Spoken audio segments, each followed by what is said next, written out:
I thought thoughts and felt feelings that I didn't think I was ever capable of. Here I was, the naive, sweet person I thought I was, and everybody thought I was, but I had all kinds of murderous thoughts. Even the thought of ending the life of my own child. I thought, how in the world am I going to raise 2 children on my own?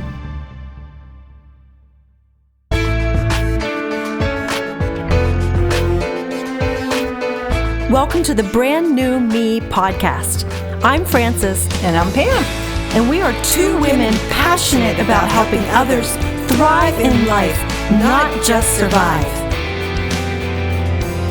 In each episode, we're going to find creative ways to offer hope for your future through our own life experiences. So join us every week as we learn together that we really can be a brand new me.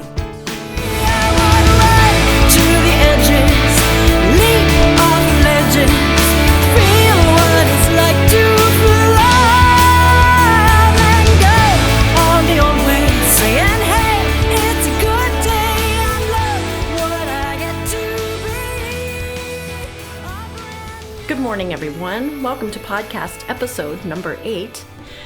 We have a special guest with us here today. First of all, hi, Pam. Hi, Frances. Welcome back from the great state of Michigan. Yes, it was a blast. And I'm anxious to hear more about what happened in Michigan, but we'll wait for another episode for that. And we have a special guest with us here today.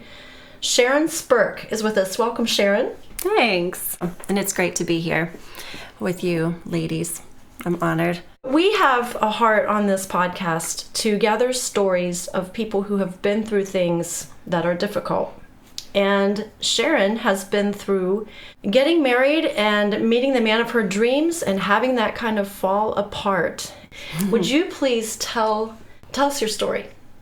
I would love to. My story goes back to just being a little girl. My dream was always to be a wife and a mom, and I would play house incessantly for hours. That was my dream. And then a second dream was to marry a famous singer, I think. Because every time I was around a man on the stage singing, I was in love with him. Wow. And wanted to marry him. I get that. Yeah?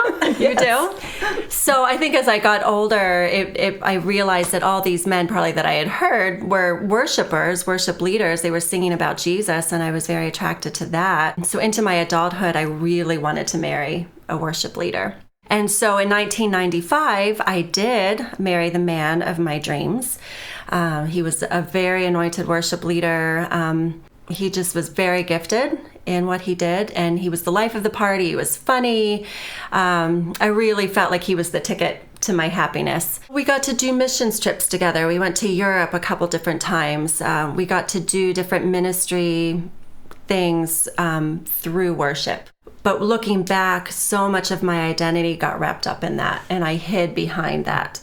And so when he was becoming very disillusioned or unhappy and really wanted to step down from the church scene and do music more outside the church, it really made me very insecure because that was my identity. That was my dream. Do you know what you were afraid of? I think I was uncomfortable outside the church. I was born and raised in the church. Church people were my comfort zone. The church was my comfort zone. I think worship and worship leading was always part of who I was when I look back. And so to step down from a church position, I don't think he fully knew what he wanted to do. That was just it made me feel insecure. It made me feel, what are we going to do for income?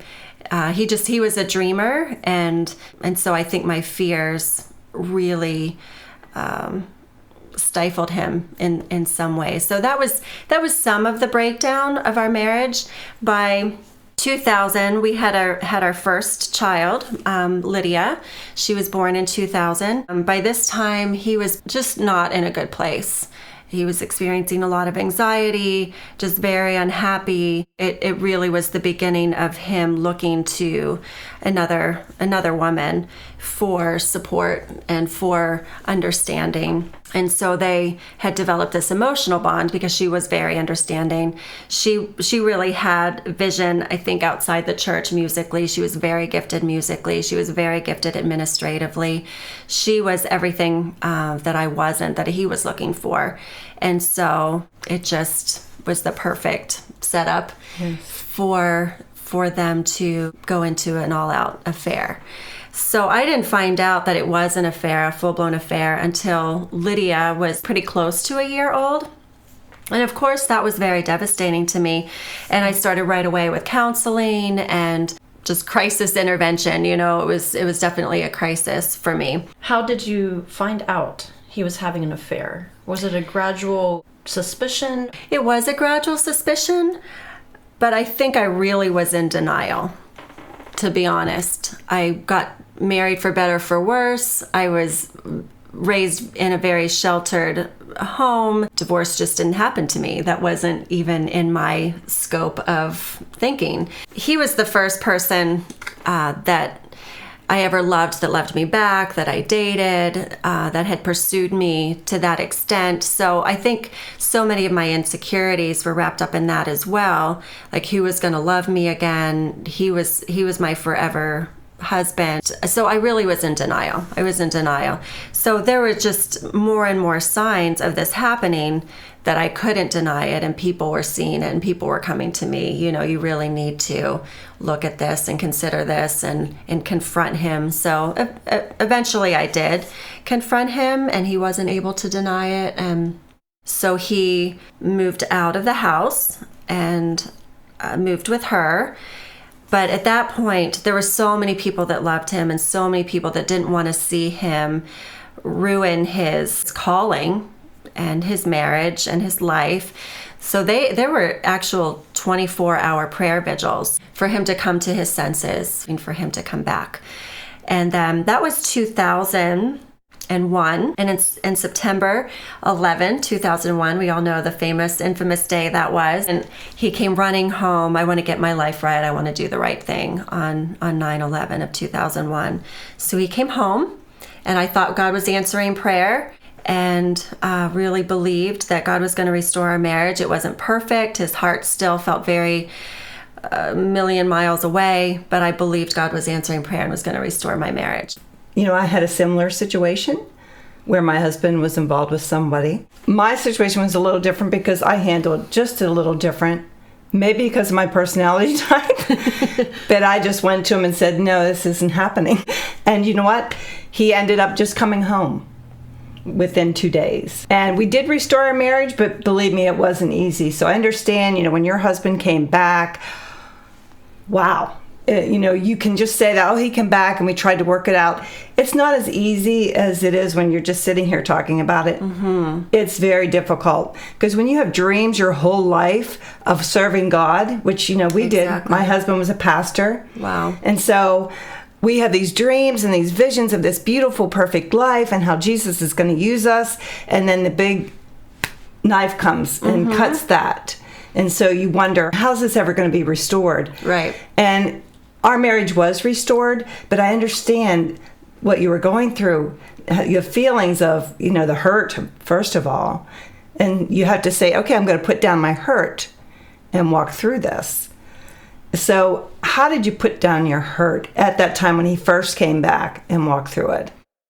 Well, people would say that I was a saint for forgiving so easily, but honestly, I think a lot of that was just a lot of unhealed things in my heart that I could, quote unquote, forgive so easily and bring him back so easily without accountability, without being probably more like you were. Like, this isn't happening and I want accountability and we're going to talk about this. I really should have probably played a harder line in all of it, but my insecurities really played into forgiving easily. I'll just do whatever and be the perfect little wife free to come and stay. Let's not ruffle feathers. I was a peacemaker. You are a peacemaker, Or and that's a beautiful thing. I was a peacekeeper, maybe, and not a Yes. peacemaker, I think is what I wanted to say.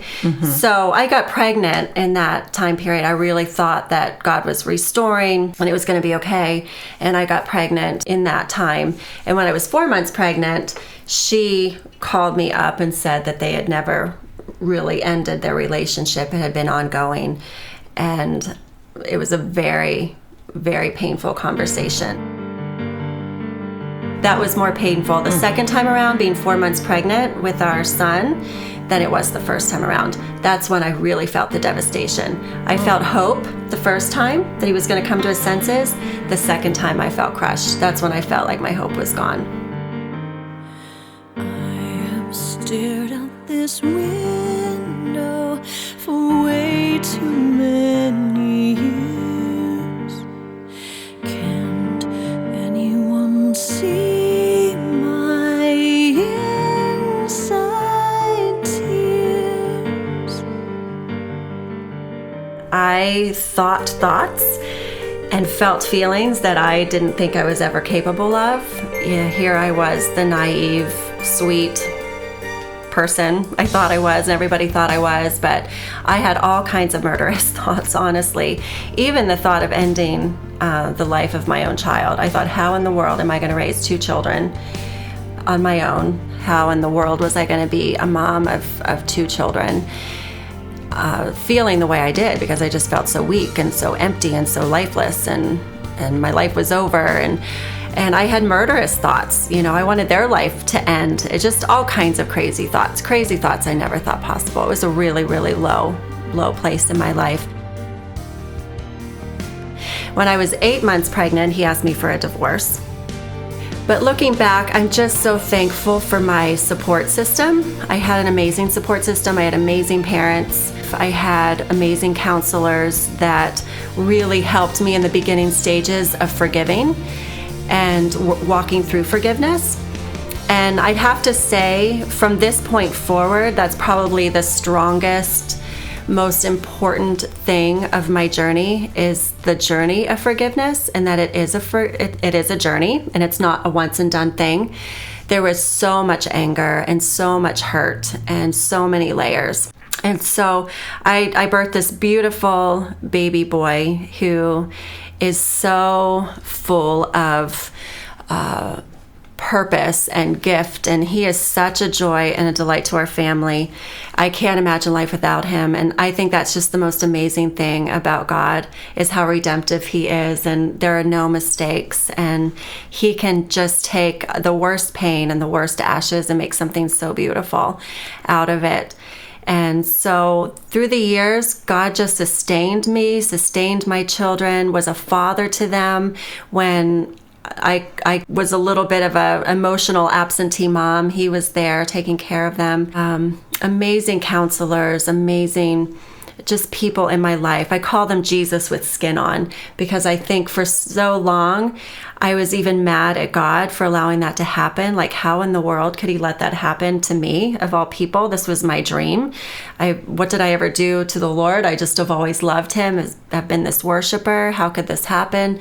So I was even angry with the Lord for a long time, and it was kind of a push-shove thing, like, where else can I go? Jesus, you're all I have, but I'm mad at you, so pulling him in and pushing him away all at the same time. So I was really thankful that he provided people in my life. Jesus with skin on, I called them. I love that. I was a single mom then for 13, 14 years. My self-esteem had been so low. My identity had been so wrapped up in having a husband and having him be a certain way, that a lot of my journey was being free from finding my identity in a husband being a particular way, or a particular look, or a particular thing. So in all of those years, God was making me whole and helping me find myself and learning to love myself. There was one day years ago, I was just so frustrated with being a single mom and all the different parts and roles that I had to play, and I wasn't doing them well. And I just cried out to the Lord, can't you just send me a man that will love me the way I am? And I really thought that was the issue, that I just wasn't good enough for the kind of man I felt like I wanted and he wanted for me. And I felt as clear as day, I heard his voice saying, honey, that is not the issue. You've got to love yourself the way I love you. And when you can love yourself the way I love you, you will allow a man, the type of man that you want, to love you. And so that began a new journey. It's always a journey for me. I'm not a quick learner. The enemy's plan is to destroy us. Mm-hmm. So because you had such a heart for God, his plan was to keep you from God. And so the best way to do it is to make ourselves feel so low, because it's true. You can't love anybody. You can't like anybody until you love and like yourself. And that is a hard, very hard and difficult thing to get past when you've been rejected. And because rejection is the ultimate, I'm nobody. I'm nothing. And that's why, you say Jesus was skin on and God was skin on, because that's really our lifelines to how we make it through, is through people. And that's how God does the healing, is through people, and that's one way. Sharon, you said people would speak things into your life. Did they call you? Did they come see you? How did people speak into your life? Probably looked like just going out for coffee or let's get our kids together. God had given me a mandate several years ago about gathering his chicks together, that I wasn't the only one feeling isolated. I wasn't the only one who felt like I was on the fringes. I had gone from being in the hub and the center of things, being on staff at a big church, to feeling very much on the fringes, feeling like one of those little chickies, in the barnyard scattered. And so he, at one point, said, will you help me gather my chicks together? So I'd started having Bible studies in my home. I started having other single women in my home. And out of that, really, it was an amazing network of amazing women through the years. I'm sure you had a lot of unforgiveness towards this other woman. So how did you come to forgiveness with her? Or did you come to forgiveness with her? I'm glad you brought that up. That's really actually what I wanted to talk about. It's not a once and done thing. It was sitting with my counselor and just praying words of forgiveness and trying to mean them, trying desperately to mean them. And then the next month, praying words of forgiveness again and trying desperately to mean them. It was so easy for me to forgive my ex-husband. It was so hard for me to forgive her. We would get together for children's events, school events, and it was easy for me to be around him. It was very hard for me to be around her. Why was it hard for you to forgive him? I mean, her, but not him. That's a good question. I don't know if I've ever fully answered that. I think it was that unhealthiness in my heart that just made it easy to forgive him. Like somehow maybe I deserved it from him, but I didn't deserve it from her. I don't know. I haven't fully been able to articulate that, but I looked at her as the one that stole my husband, that made it very difficult for him. And she was very sweet. She's a wonderful person, and that made me mad too. I didn't want her to be likable. I didn't want to like her. I know. And my kids loved her. It was all about her. And so there just were a lot of barbs that just made it really hard. With my situation, I too was more angry with her and hurt by the woman than my own husband. And as I thought about it, I thought, there is a bond between women that is kind of sacred. Not that you don't have a sacred bond with your husband, but there's something where you say, we stand up for each other. And so when that bond is broken, there's a very deep hurt there. And so it's strange. Who knows? Only God knows. But I felt the same way. Through the years, I would write her letters, forgiving her, expressing that I loved her, that I was praying for her, and just really believed one day it was going to really manifest, and it was just going to be broken. It wasn't going to be an issue anymore. Did you send the letters? Mm-hmm. Yeah. Wow. Yeah. I would send her Valentine's Day cards, and yeah. Wow. I looked very holy. But my heart was not holy. It was hard, and I had to get to the place where I didn't expect her to ever say she was sorry. So that was a hurdle. I had to be okay if she never apologized to me. I was going to forgive her. I was going to move on with my life. So I finally got to that place, and it was shortly after I finally let that go, that right of being apologized to. I let that go. Shortly after, she called me, and she fully apologized. She realized she had not only hurt me, she had hurt so many other people in the wake. And I was able to tell her that I forgave her. We hung up the phone, and I was like, wow, it's over. And it was a little surreal. I thought it was over. Then it gets tested. So As if it hasn't been tested before. I know, but it gets better. Like, it gets better when you're really open to going deep with Jesus. It gets better. So my ex-husband called me shortly after that phone call and asked if I would give her a massage. I'm a massage therapist. And so that was a challenge. Would I give her a massage? So it took me a while to say yes, but I did. I would give her a massage. So she came in, and she had a lot of neck pain, a lot of headaches, and I thought, this is so ironic. My hands are around her neck. It just was very ironic. Now my hands around her neck are going to bring healing and love. It was a great opportunity. And she came back a few times, and then she didn't, and a few years went by, and God really started restoring in my life. And he brought the man that is now my husband into my life, and he is everything that I lost and then some. And that was tested, because was my identity going to be wrapped up in the fact that he was everything that I lost and then some, or was my identity firmly rooted in the Lord? That was tested. And she came back for a massage, and she said, Sharon, I have to be honest with you, these knots and these headaches I know are because I'm having a hard time forgiving myself. And that was very profound for me. That was something that I hadn't really even considered or thought. And I felt like it was such a sacred moment that I had been allowed into, to give her permission to start forgiving herself. There were other massages where we talked about it, and we just joked, well, maybe we'll go on the road, and talk about forgiveness. And just recently, I met a young woman who wrote a book about being in an extramarital affair. She was the other woman, and she has gone through just intense healing and freedom, and knows the power of forgiveness and self-forgiveness and being free from shame. And she gets to speak to women on the other side of affairs and divorce. And so the three of us have had coffee and have had amazing conversations. And so just 2 weeks ago, my husband's now wife, this person that I had such a hard time forgiving, she asked me, how were you able to forgive me? She just is still like in awe to this day that it could be real, that I could do it. And I was able to say, really, it wasn't this selfless, like I'm such a wonderful person thing. I think I would have gone insane and not been in a good place if I would have stayed bitter.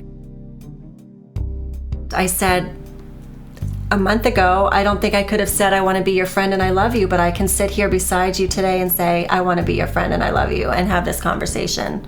It's ongoing. The forgiveness is ongoing, and it's still like we're still working through layers of what can this look like? What can the scandalous grace of Jesus look like? I think both of our hearts now are to speak into women's lives who struggle with post-divorce and affair forgiveness. And it's still very raw, very fragile, I think, for both of us, especially for her. But we're in the beginning stages of talking about it, and her trusting that I do forgive her and that I do love her. That is an amazing story and very current. I love that it's very current. It's not just something in the past for you. Thank you for your honesty. Thank you for just sharing your heart. I think we forget that we are three-dimensional. Mm-hmm. There's more to us than just our spirits that are connected with Jesus. Mm-hmm. We have weaknesses, we have holes, we have brokenness and woundedness in our lives. The man he's given me is crazy for me in a way that I could never comprehend, because I was so down on myself. My soul was so battered and wounded. I had such a hard time loving myself.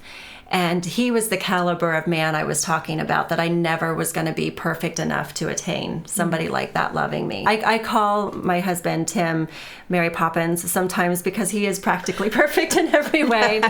I mean, the more I live with him, the more I know he's not perfect. But he just is so amazing. And so for him to love me that way, you know, in such a crazy way, that in my ugliest of days, when I'm not feeling pretty or acting pretty, he loves me so unconditionally, and I know it, and I don't have to wonder. And it's such healing to my soul. Thank you for sharing your story. And as we wrap this up, we always like to say, what have you learned from the past?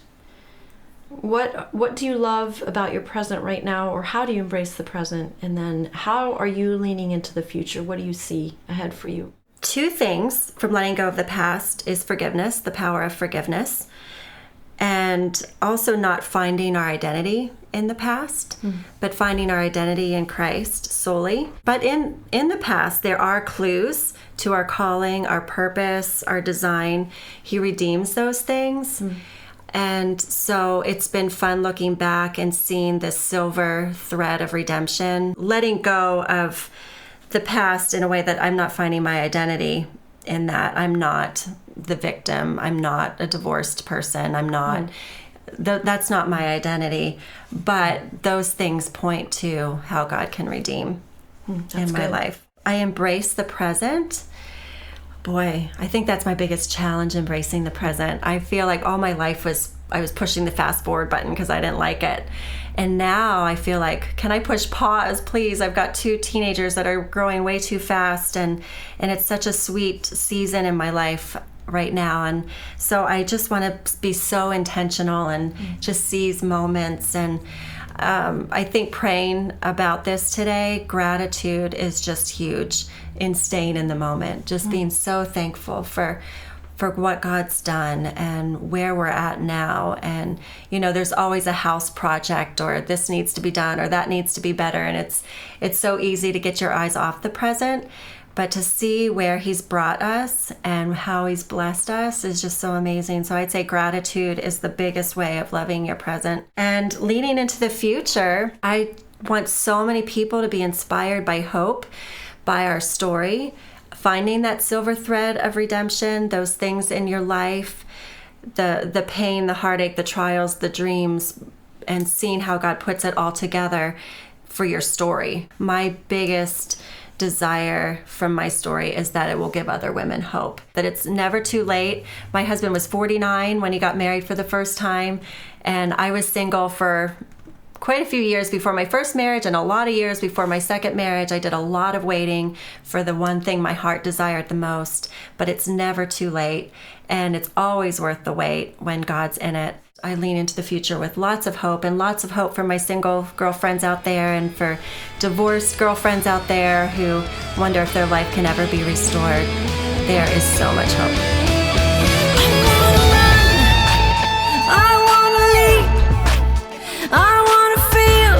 It's like to fly. I'm